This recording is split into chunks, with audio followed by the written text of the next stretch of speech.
देखो आपने फिजिक्स के बीच में देखा होगा कि बहुत सारे ऐसे लेक्चर्स हैं जिसके बीच में वो टॉप 120 चीज़ें पढ़ाते हैं जिसके ऊपर क्वेश्चन पूछे जाते हैं। वैसे ही मैंने बायोलॉजी के बीच में पीवाईक्यू का एनालिसिस किया एंड जिसके अंदर जो टॉपिक है ना हमारा फोटोसिंथेसिस, उसके अंदर एक क्वेश्चन है जो कि बहुत बार रिपीट हो जाता है, तो उसको आज हम डिस्कस करने वाला है। वो मतलब cyclic and non cyclic photophosphorylation. And इसके ऊपर जितने भी मोस्टली क्वेश्चंस पूछे जाते हैं ना, बस इसका डिफरेंस पूछा जाता है साइक्लिक एंड नॉन साइक्लिक का। बस 2 मिनट चाहिए एंड 2 मिनट के बीच में ये कॉन्सेप्ट आपका क्लियर हो जाएगा।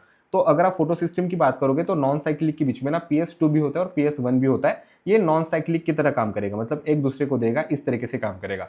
बट साइक्लिक के बीच में कैसा होता है, सिर्फ PS1 होता है। तो ये बस साइक्लिक की तरह PS1 के पास ही वापस से वही इलेक्ट्रॉन्स फिरते रहेंगे, तो ये याद कर लेना। सेकंड चीज है, इसके लोकेशन के ऊपर क्वेश्चन पूछे जाते हैं। तो ग्रैना लैमेला हो जाएगा, जिसके अंदर थाइलाकॉइड मेम्ब्रेन जो होते हैं उसके पास PS2 भी होता है फोटोसिस्टम, और उसी के साथ फोटोसिस्टम 1 भी होता है। बट साइक्लिक के अंदर PS1 ही होता है, इसकी वजह से PS2 उसके पास लैक करता है एंड NADP रिडक्टेस भी इसके पास नहीं होगा, ठीक है, क्योंकि यहाँ पर NADPH नहीं बनता है ना। तो अगर प्रोडक्ट्स की बात करोगे तो इसके पास NADP रिडक्टेस नहीं होता है, तो यहाँ पर सिर्फ ATP बनता है।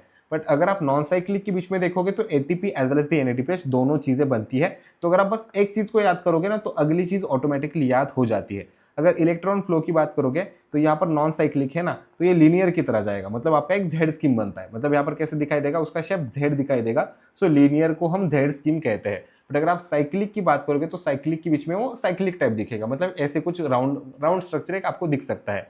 अगर आप कंडीशंस की बात करो तो नॉर्मल कंडीशंस के अंदर नॉन साइक्लिक कंटिन्यू चलता रहता है। एंड द रीजन इज कि इसके पास PS2 भी होता है, PS1 भी होता है। मतलब आपका जो P680 रहेगा वो भी एक्टिव रहेगा और P700 भी एक्टिव रहेगा।